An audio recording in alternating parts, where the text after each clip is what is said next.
Well, let's see, the carnival's almost over. Yes, it is, Mark, and it's sad when it finishes every year. Because you love your Melbourne Cup carnivals, don't you? I do, and it just seems as if every year it seems to get better and better, and it's great to be part of it. What was your highlight? Oh, look, there was many highlights. I suppose the one that comes to mind quickly was sharing the fitting room with Yoda.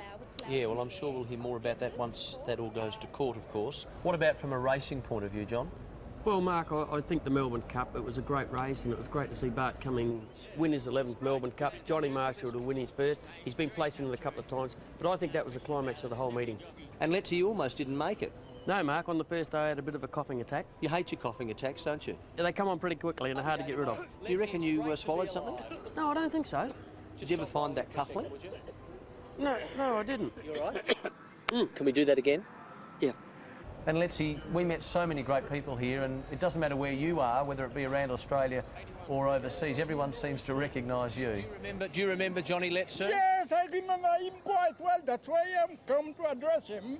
Well, I met a guy there from Mauritius that I'd known 12 years ago and hadn't seen him since, and he was here for the Melbourne Cup. Did you remember him?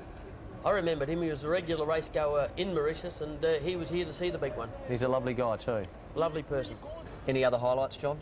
I think Darren Gauci winning the Oaks on Tributes, it was a great confidence booster for Darren because he hasn't had much luck over the carnival. Tributes is cutting it down the outside for the Gouch. Tributes took the lead 50 out, and Tributes is going to win it. Tributes first, 3/4 of a length. A proud Gauci and John Hawkes beat My Sienna. He's been under a bit of pressure too, hasn't he? Been under a lot of pressure, but I think this might be the turning point for him.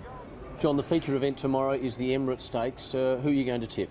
I like Black Bean, Mark, to be ridden by Brett Pebble. Isn't Brett having an incredible carnival? He's had a fantastic run. I think it'll continue tomorrow. Johnny, it's always a pleasure to work with you. Looking forward to catching up again next year. Yes, Mark, and we'll see you next year.